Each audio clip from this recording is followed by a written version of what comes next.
Halo, assalamualaikum guys. Balik lagi sama aku, Miss Bilkis. Kali ini tanpa berbasa-basa lagi, kalian bisa lihat judul di sini apa? Tricky G. Berarti kita bakal ngebahas tentang keanehan-keanehan yang terjadi dalam bunyi huruf G. Yuk kita mulai. Jadi dalam dunia fonik, tricky G adalah kata-kata yang nakal. Kenapa dibilang nakal? Karena dia nggak ikut aturan phonetic English. Jadi ada tricky G itu dalam soft G, dimana soft G itu dibacanya J. Aturan aslinya ini huruf G yang diikuti dengan E, I, dan Y seharusnya berbunyi lembut seperti J. Namun pada kata-kata tricky G ini suaranya tetap hard G, atau kita bilangnya G, sama kayak kata gajah. Oke, next page. Tricky G, mohon maaf, ini kata tricky G yang paling sering muncul, wajib dihafal. Jadi jangan kesel ya, karena setiap rumus fonetik pasti ada pengecualiannya. Tetap semangat belajarnya tanpa alasan ini itu. Tricky G yang sering kita temuin di sehari-hari. Nih, yang pertama nih, ada kelompok I, di mana huruf G ketemu I yang tetap dibacanya hard, padahal harusnya dibacanya J. Contohnya ini, kalau diikutin aturan fonetik seharusnya dia dibacanya jive karena E-nya silent dan G di sini dibacanya J. Tapi karena dia nggak ikut aturan, that's why kenapa dia dibilangnya give. Yang kedua itu girl, harusnya dia dibacanya girl, tapi karena dia nggak ikut aturan dia dibacanya girl. Yang selanjutnya ada gift, giggle, gill, giddy. Dan yang kedua adalah kelompok E, di mana huruf G ketemu E tetap hard. Contohnya get, bukan jet. Gear, bukan gear. Geese, bukan geese. Tiger, bukan tiger. Meskipun G ada di tengah, tapi dia tetap dibacanya soft. Di sini, finger, harusnya finger kalau ikut aturan, tapi karena dia nggak ikut aturan, dia dibacanya finger. Makanya kalau ada orang bilang finger itu salah, harusnya finger. Anger. Oke. Kata yang berakhiran huruf G ganda. Egg, break, snake. Next. Untuk selanjutnya ada aturan bunyi Y, tapi aku bakal bahas di konten selanjutnya. Bye-bye. Halo guys, assalamualaikum warahmatullahi wabarakatuh. Sekali ini kita bakal belajar tentang aturan bunyi huruf Y. Pernah dengar gak sih huruf Y itu punya banyak bunyi? Kadang-kadang dibacanya I, kadang dibacanya I, kadang dibacanya Y. Bingung gak tuh? Pasti bingung ya. Nah, aturan huruf Y itu dibilangnya the triple sound. Kenapa dibilang the triple? Karena punya 3 bunyi. Yang pertama, huruf Y itu sering disebut sebagai semi vowel karena dia itu bisa berfungsi sebagai konsonan maupun vokal. Ya, jadi sebagai konsonan, contohnya Y di sini bunyinya Y, sama seperti fungsi bunyi huruf Y pada bahasa Indonesia, dibacanya Y. Dan di awal kata, contohnya yes, yellow, yard, dia ada di awal kata dan dia bunyinya Y.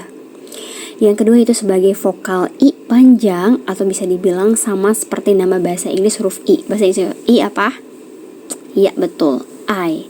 Jadi terjadi pada kata pendek atau satu suku kata aja. Nih gini analoginya, kalau kalian ketemu huruf Y ada di depan suku kata di awal kata, dia dibacanya Y. Tapi kalau ada kalian nemu huruf Y di akhir dan dia terdiri dari satu suku kata aja, dia dibacanya I. That's why kenapa ini dibacanya my, ini buy, fly, cry. Udah paham? Paham dong. Kalau nggak paham, nyebur aja ke kolam. Sekarang yang terakhir, sebagai vokal E panjang, dia dibacanya I. Jadi ini terjadi pada kata dengan 2 suku kata. Kalian pernah dengar dong, ini dibacanya happy, bukan happy. Oke? Ini funny, baby, lady. Jadi ada 3 aturannya, kita ulang lagi. Yang pertama, kalau dia ada di huruf pertama di awal kata. Yang kedua, dia dibunyinya panjang I kalau ada di satu suku kata dan dia di akhir. Yang ketiga, yaitu dia bunyinya I panjang. Atau kenapa? Karena dia ada di dalam dua suku kata, tapi di terakhir juga. Happy, funny, baby, lady. Oke. Ini contohnya. The y sounds of y. Atau kita bilangnya y. Y as a consonant at the start. Yah. Yellow. Yes. Y as a vowel. Long I. In one syllable words. Fly. Buy. Cry. Okay. And then, ini kenapa tetap dibacanya by walaupun akhirnya y, akhirnya e, karena dalam bahasa Inggris itu huruf e nggak dibaca ya sayang ya. Jadi yang dibacanya huruf y-nya aja. Anggap aja dia cuma ada dua huruf di sini. Dan memang kalau dua huruf b dan y aja kan kita tetap bacanya by ya. Oke. In two syllable words. Happy, baby, lady. Oke, udah kebayang ya 3 contoh bunyi y di sini. Oke, sekarang kita masuk ke dalam tricky as, tapi akan aku jelaskan di konten selanjutnya. Jangan lupa pantengin terus kontennya, dan kalian harus catat satu-satu materinya supaya kalian bisa expert dan lulus ujian mata kuliah bahasa Inggris. Oke, tolong anak sastra Inggris jangan malas-malas belajar. Kalian bisa nonton konten aku gratis belajar, gak usah les, oke? Halo guys, assalamualaikum warahmatullahi wabarakatuh. Kalian balik lagi sama aku Miss Bilkis. Kali ini aku bakal ngejelasin tentang tricky as. Kenapa aku bilang tricky? Ya karena memang aneh. Jadi banyak orang yang bahkan orang dewasa itu gak nyadar bahwa huruf S dalam bahasa Inggris itu gak selalu berdesis seperti ular, tetapi seringkali berubah menjadi bunyi Z, bunyi Z, seperti pada kata is, has, was. Kebayang ya? Jadi terus pertanyaannya, kapan sih dibacanya S itu Z?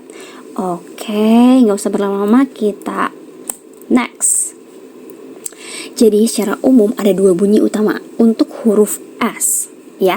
Ada 2. Unvoiced S bunyinya seperti desisan kayak huruf S pada umumnya di bahasa Indonesia ya. Jadi gak ada getaran di pita suara. Kalian pegang di leher kalian, sebutin S. S yang bergetar cuma lidah kalian, tapi tenggorokan kalian gak bergetar sama sekali. Yang kedua yaitu voiced Z. Bunyinya mendengung, ada getaran di pita suara. Z, coba pegang tenggorokannya nih sambil ngomong Z. Nah, tenggorokan kalian bakal bergetar. Nah, satu pola bunyi S atau desis itu biasanya terjadi di awal kata atau jika berdekatan dengan huruf mati yang gak bergetar. Kebayang gak? Gini, kecepatan ya bacanya. Jadi, pola bunyi S biasanya terjadi di awal kata. Ingat, awal kata. Atau jika berdekatan dengan huruf mati yang tidak bergetar seperti P, T, K, dan F. Contohnya di sini sat, sun, sip. Ada di awal kata kan? Sekarang cats, maps, hats. Di akhir kata setelah K, P, dan T. Nih, lihat nih. Ini ada S nih. S-nya di akhir. Sebelum S ada huruf apa nih? Baca. Aha. Yap. Oke. Udah paham ya? Sekarang pola bunyi yang kedua yang bikin kalian penasaran. Pastinya pola Z. Ini yang sering dianggap dengan tricky. Harus huruf S dibacanya Z. Biasanya kalau apa? Kalau dia berada di antara 2 vokal. Nose. Kebayang gak 2 vokalnya gimana? Nih kalau gak mudeng aku kasih tahu nih. S ini ada di tengah-tengah antara O dan E. Ya gak? Iya dong. Tuh. Sama ini juga nih. Jadi ini dibacanya bukan nose, tapi nose. Rose. Cheese. Oke? Nah, ada lagi yaitu di akhir kata setelah bunyi yang bergetar. V, G, D, N, M, R, L atau vokal. Contohnya dogs, pens, bees. Kebayang? Nih, lihat nih. Nih lihat nih, ada S di akhir, tapi sebelumnya ada huruf G. Tuh, G lagi. N, bener nggak? Nih, dicek lagi nih. Terus juga ada vokal, bees. Oke. Sekarang kata kerja atau kata ganti umum. Nih, atau function word kita bilang. Yang sering dipakai untuk melengkapi kalimat gitu ya. Ini jadi dibacanya is, ini has, ini as. Oke, udah bisa ya? Jadi, ada pola bunyi as-nya kapan dan z-nya kapan. Setelah kalian tahu dan belajar dari konten ini, kalian catat. Ya, jadi kalian kalau mau ujian mata kuliah fonik, udah kalian nonton aja. Besok dapat 100. Oke, next kita ketemu lagi. Bye-bye. Assalamualaikum.